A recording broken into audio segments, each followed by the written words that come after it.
The mission of Ambrook is to build a more prosperous and resilient America. And a lot of that also comes with really strong financial education and enabling people to understand that they can actually feel a sense of independence and kind of bet on themselves. One, two, three.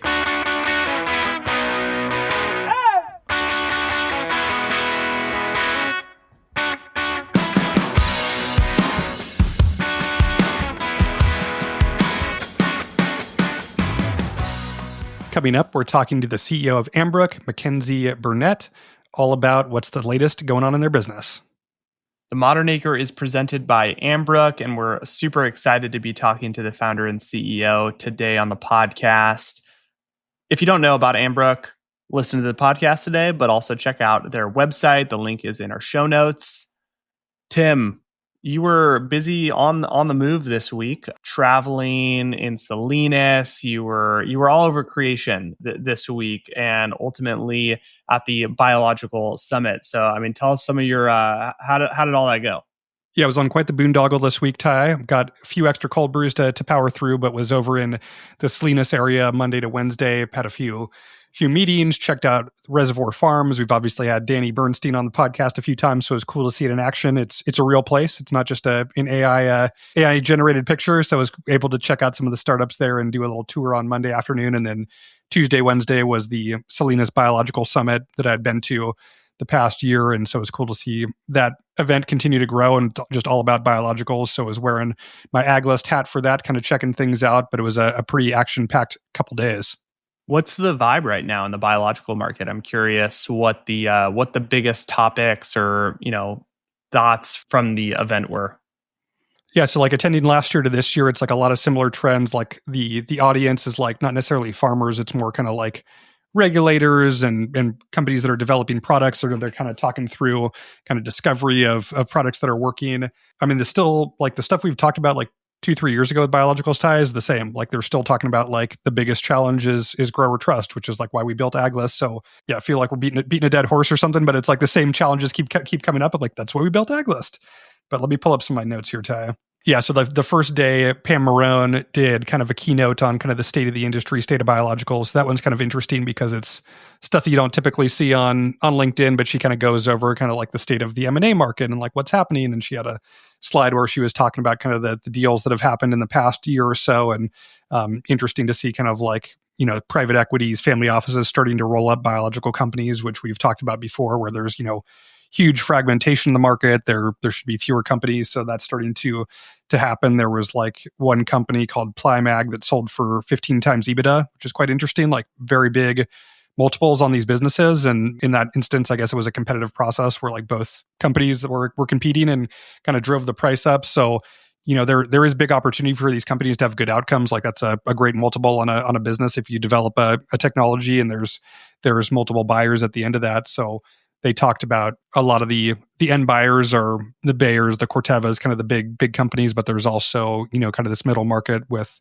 Copert, and we saw what happened with Vesteron getting acquired by Sutera. So still kind of like seems like a frothy market, Ty, like a lot of things happening.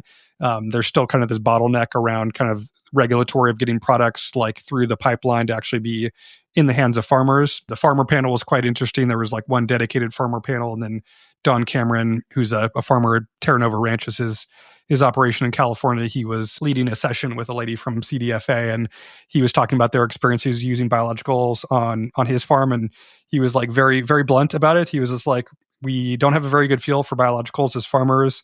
He said he used like a root biostimulant this year, and he wasn't happy with the results where like the plant size was down. And so like he was not happy with that one, and said like they're, stuff we already know, but he said we're just bombarded by sales pitches for these companies of just kind of these too good to be true products, and it's overwhelming for them. And then he said like of the trials they've done, he said like 9 out of 10 haven't worked. So like in the room of audience of all these people, just super bullish about the industry, where it's headed, like the on the ground of just like we've tried a lot of stuff and it's not working. So there was like a good, I think, balance where it wasn't just like they solve it, like biological solves every problem, there's no issues. It was like actually like nice to hear people say that like it's not perfect, there are challenges, like not every trial is successful.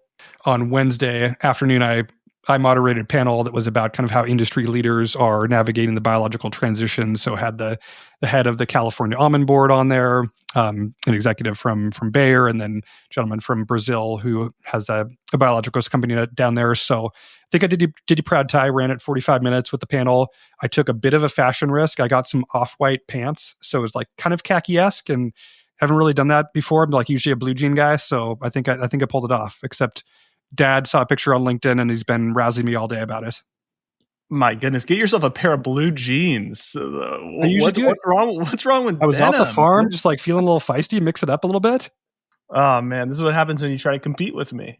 This is what happens. I reminded Dad, there's like a picture of him floating around. I think it was like on his honeymoon or something, but he's wearing white pants. And I'm like, you did that. And he like conveniently forgot that he ever wore white pants. Yeah, and also the length of his shorts are very questionable. Little short, Dad. Yeah, don't come at us, Dad. All right, let's jump into this conversation. Tim, you were able to sit down with Mackenzie and have a conversation with the latest at Ambrook. So let's jump in. Hey, Mackenzie, welcome back to the show. Hey, so good to be back. I know, excited to have you. We had you on in kind of the fall of last year, and awesome to have you on so quickly. You've been experiencing just awesome growth of the company, and excited to kind of dig into all the latest that's happening at Ambrook. So I guess let's start there. Like when we chatted less than a year ago, it was like, kind of ag focused. You were just off a big Series A, and you were looking to kind of grow and scale. And it looks like you've done that quite rapidly, over 7,000 customers. And just talk to us about that growth. Yeah, so I think last time we chatted, we had around a little over 2,000 customers, and now we have over 7,000, and that's primarily still in agriculture. But we're starting to see some, honestly, natural growth. Our customers are trying to pull us into some of these like more adjacent, like ag adjacent industries, so trucking, construction, skilled trades. Property management, which I think, as like a lot of farms also are shaped, can be shaped like those businesses too. So that has been really interesting, and it has been really rewarding to be able to build with our customers as they've pulled us into those industries, and that has driven a lot of the growth as well. What we're seeing over, so Ambrook, we build financial tools for small businesses across America, especially much more resource intensive industrial businesses like agriculture. We build the accounting software, payments, and banking if folks want to use those banking tools with us. And what we're seeing actually is that our like highest value and most retentive customers are the most complex ones. So the folks who are running, multiple entities, who have a bunch of different, enterprises or these different P&Ls going on, who are pretty balance sheet heavy. And those folks are really digging into a lot of the different parts of what we're offering. We've matured a lot of our invoicing and bill pay functionality as well as our services. So a lot of folks now are on Ambrook are opting to work with us for dedicated account management, or work with one of our service partners as well. So it has just been really fun, honestly, to grow as our customers have grown, and the industry has obviously changed so much over the past year as well. So that has just been a really, really awesome ride. Yeah, it's super cool to see you roll a lot of these functions into one platform where like historically a grower might have used like remote inbox, or they're heavily mail for like bill processing, and they're using bill.com, or they're using other tools for bill pay. They have their banking set up. They have Xero or QuickBooks that they're using. So to be able to like integrate this all in one is a huge value add, and I'm sure saves a lot of time. But want to get in more to the growth story. I'm just like fascinated with this of like, ramping 5,000 customers in less than a year. Like, how do you onboard these customers? Like you mentioned, like it's live onboarding. It's very consultative, where like each of these operations is very nuanced and bespoke, and you're onboarding. It's not like every single one of these looks the same. Every customer looks the same. So how do you like operationalize that internally to add that many new customers? Yeah, totally. So this is where I think maximizing customer choice is really important. So some folks really just want to be able to go on their own. And so they've actually pushed us to build a lot more self-serve functionality to be able to onboard and kind of get the reading on their own time, have an email drip that kind of walks them through a curriculum, have a checklist that helps them onboard. For the folks who I mentioned, like want more dedicated account management, we have options for that too as well. But a lot of it is, you have to build a good enough product that is intuitive for folks to be able to onboard not to the system, but also oftentimes folks are doing more complex accounting with us as well than they were able to do before, like being able to do managerial accounting and understanding your unit economics. It does actually require some comfort with bookkeeping concepts and with financial concepts. And so we've invested a ton in building out educational resources for folks to be able to level up there as well. And actually, a lot of folks are liking talking to some of the AI that we've integrated as well to be able to level up on some of those educational concepts. And that has been really interesting just to see different ways in which people like to learn. Maybe talk to us about kind of like integrations. Like there might be instances where you have a customer that like, they're happy with their bank. They want to onboard certain features. Like, are you building out integrations where Ambrook talks to other systems and have kind of like an a la carte offering? Yeah. So I think there's two different types of, I would say, integrated systems that we're thinking about now and kind of building out. The first I would say is more traditional world, which is like you have another piece of software, you're integrating with them via API. So Square, for example, we've integrated with, and you can pull in all your Square transactions more easily. There's a lot of point of sale systems that we also want to be able to integrate with down the line. The other type of integration, which actually gets a little bit more to what you were talking about with like the bundling of all these pieces of software now, you can do a lot of stuff with Claude now. And the way that a lot of software is exposing its functionality to an LLM, like a Claude model or something else, is through an MCP server. So MCP stands for like Model Context Protocol. It's like you can kind of think of it like an API in the traditional sense, but it's a standardized way to let these AI tools and other custom applications be able to read and write to another software system. So in this case, it would be Ambrook. So if, for example, someone wants to pull in data from John Deere Ops Center, for example, and be able to also marry that with the financial data in Ambrook. Before, you might have had to export something from Ambrook. Maybe Ambrook and John Deere would have set up the integration for the user. Like that would have been work that both parties would have had to do for the user. Now, basically what you can do is you can essentially pull data from both and be able to like work with Claude or something similar or ChatGPT to be able to build custom applications with both sets of data. And then what we're essentially enabling is folks to be able to both read from Ambrook, but also write back into Ambrook. And so it's a really interesting time where we're seeing a lot of customers starting to build a lot of custom software applitions, just like little one-off pieces of software that they might want to be doing on their own. And I think that's another way that we're thinking about integrations. Yeah, we're in this amazing period where like custom software is like democratized to everyone, where like historically this might be a use case if you're a Fortune 500 and you want kind of like custom bells and whistles. Now it's like available for ordinary businesses, which is awesome to see. Like we talked a little bit about the integrations and farmers starting to develop their own internal software. Like on our farm, we're leveraging AI to like interpret soil tests and water tests and a lot of that. So maybe just talk about like some of the use cases farmers are coming to you or businesses are coming to you with different ways they want to integrate. What's been interesting. Yeah, I have. There's a bunch of different use cases. So we have one ranch in Texas who's also a services customer with us.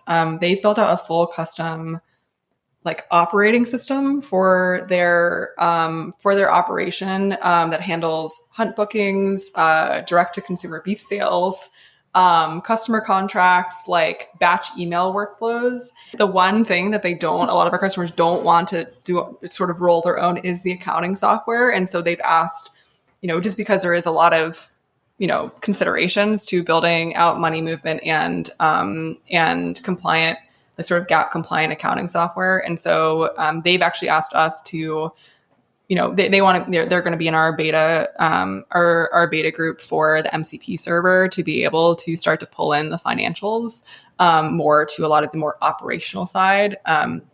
We have another customer that's rolled all of their own payroll for that as well.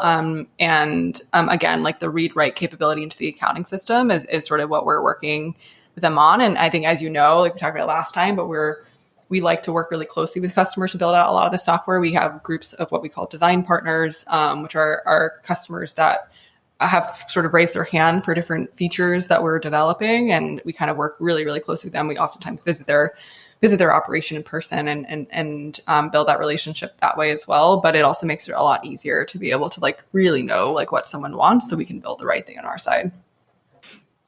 Working in agriculture, there's obviously a seasonality aspect to it. And like, obviously in the business that you're in, switching costs are very high. When if you're with an accounting software, it's like a lot of thought going into like, when is the right time in the year to do this? Like, are you seeing seasonality into your business, or you're looking at other markets to kind of like mitigate that? Or how do you think about kind of like, limited sales windows or seasonality in general? Yeah, it's a great question. There definitely is seasonality around when you sell accounting software, in particular around the tax season. It's actually, I do think there's obviously seasonality in ag. It does map pretty closely. I think the worst month for like from a sales perspective is always going to be May, because it's right after tax day, and it's when everyone's planting. And but it's kind of interesting when you run a business like Ambrook. You really want to look at year over year growth. So you can compare this May to last May, for example, and that's sort of how you track it. When we aren't seeing as much seasonality, when you go on the larger end of the custom spectrum, you don't see as much seasonality because folks tend to maybe want to actually switch their system mid-year. If they have a more complex like back office, for example, or more people involved there. And then the other piece is when folks are using more of the fintech workflows, you also don't see as much seasonality. So for example, like if we have more and more folks who are coming for like the invoicing or the bill, the AR, the AP side of things. And that doesn't see as much seasonality either, because those are just on different cycles than the tax year. Nice. And on the fintech side, are you just doing kind of the bill payment AP AR? Or are you actually looking to like do actual banking like Mercury for ag? Like, is that the So we actually already have an embedded deposit account that folks can set up. It's technically banking services because we're, Ambrook is a technology company, not a bank. Mercury says the same thing. But we partner really closely with Stripe and with underneath the hood, it's an account with Fifth Third Bank. So, FDIC insured, sort of everything that you would need there. And so, yeah, a lot of folks are using our deposit account as well as the invoicing and the bill pay side too. Very cool. Well, Mackenzie, as entrepreneurs raising venture capital, it seems like the common word is like always be raising capital. Like, how are things going on the investment side and fundraising? Like, you've obviously proven a lot of growth the past year. Like, how are you thinking about future funding of the business? Yeah, I think we're just really fortunate to have a lot of investors who want to double down on the business, and so yeah, it's been good there. Can share a little bit more details maybe in the next couple of months, but otherwise, yeah, things are looking pretty good. Want to move a little bit in a bit different direction on like brand marketing. Like, looked at your site earlier today, and it like looks very clean. You've been making some updates. Like, yeah, talk to us about your thoughts with that, and like Off Range is kind of your media offshoot. Talk to us about kind of your strategy with content and like the role that marketing plays. It seems like you do a really good job with that. Yeah. Brand and marketing are so interesting. And I've learned so much over the past couple of years about that, sort of all the different components that go into that. So Off Range, I would say, Off Range, for folks who don't know, is our editorially independent media publication. It's run by a really fantastic editor, Jesse, and focuses on stories, that you might not otherwise, that might be a little bit more unusual, or you might not always hear about in agriculture. The audience for Off Range is super broad. So we have about 150,000 subscribers to our weekly newsletter. And it ranges from customers of ours all the way to like food interested, folks in Manhattan. Like, it's a huge spread. And so that has been really interesting because I think when you think of brand, you kind of think of it as brand and marketing, think of it as a funnel. So brand is, brand sometimes can be considered to be at the very top of that funnel, which is you're not really doing it for these like conversion outcomes. You're doing it broadly for awareness and for partnerships and some of these other pieces. But Off-Range has been such a joy to build and has been so fun to see that grow. When it comes to marketing and content marketing, for example, we've invested a lot in our educational resources, like I was talking a little bit about a little bit ago, and so Ambrook Education is really big there. We actually offer Ambrook for free to any student and teacher. So if you have it, as long as you can sign up for free with the .edu. If you're a student or a teacher that does not have a .edu, you can reach out to us and we'll offer it, give you a free subscription. It's like really important to us that we're able to also teach like really strong principles around like good financial health and good accounting best practices. Because I think that is also something that is just worth investing in. And it's also, it's good for Ambrook, and that like Ambrook is the mission of Ambrook is to build a more prosperous and resilient America. And a lot of that also comes with really strong financial education and enabling people to understand that they can actually feel a sense of independence and kind of bet on themselves and understand their numbers day to day. And so many producers that we've spoke with, which is why we started the company, did not understand, did not really know their cost of production or felt really intimidated to understand that. And so Ambrook is not just trying to build easy to use software. It's also trying to build these educational resources that help people understand like that you can actually do it yourself and you can do it with Ambrook. So that has been a big investment on the marketing side as well.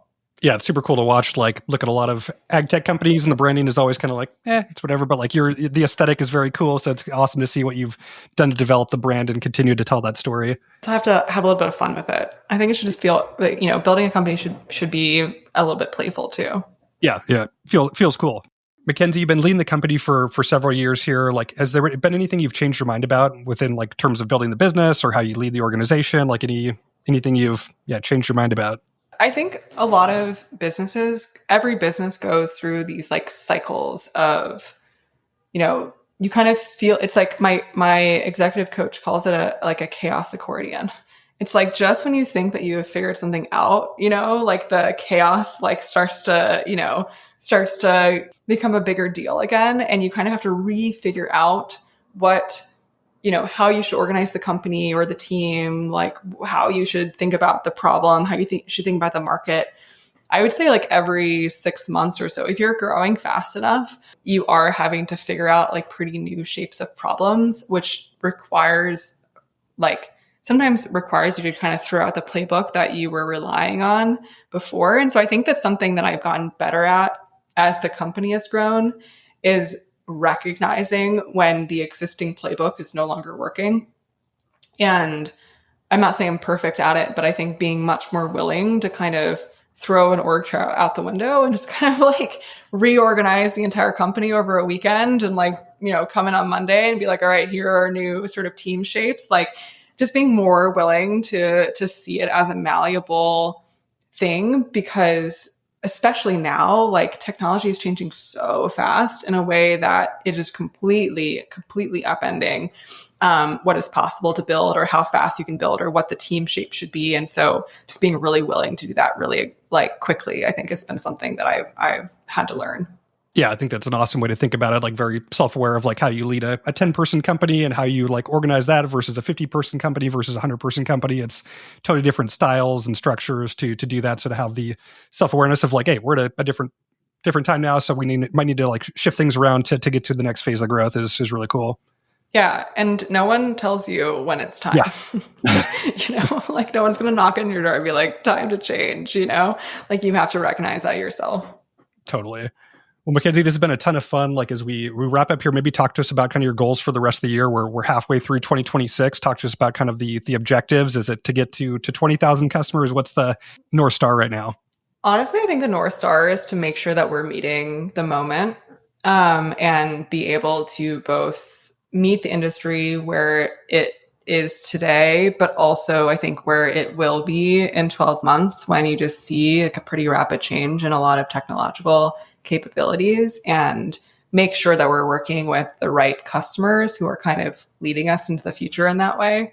And so, yes, we definitely have growth goals, and there's a lot of things around that. But the most important thing is to do that in a way that still enables us to to remain as close to what customers are really asking for and what the market really needs. And I think being able to balance those two things, it's like I want to organize the company in a way that like can have all the creative ideas and be able to meet the moment in a way that also makes our customers feel really seen. So that has been just top of mind for me.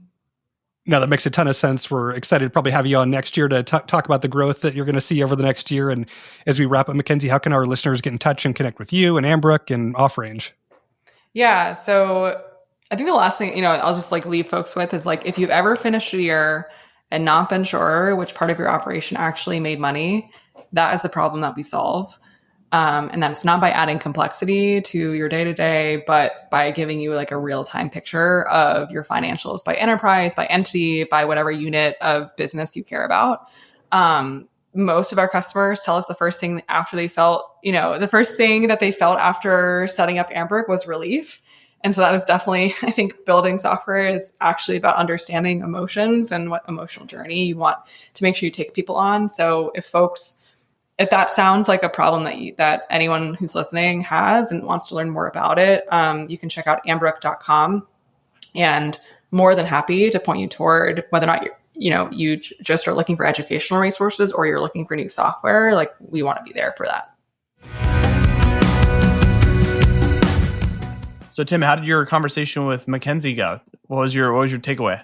Super fun conversation. It's been awesome just to see how much they've scaled. Like we had her on last fall, so not even a year ago, and like how quickly they've ramped customers, like over 7,000 customers now. Like that's a ton of customers to manage, and like they're doing it in I think a pretty smart way where they're not having to like scale headcount rapidly, like internally using a lot of AI tools. So it's cool to see kind of these modern companies build more leanly and just see them kind of get into more industries outside of agriculture. I think that was always part of their like hypothesis was like, big ag producers have adjacent businesses, but they've been kind of leaning into that to expand kind of the aperture of customers that they can target with the platform. So thanks again, Ambrook, for sponsoring the podcast this quarter. It's been awesome to see the growth, and we'll be sure to check in with Mackenzie in a year or so and see how things are going.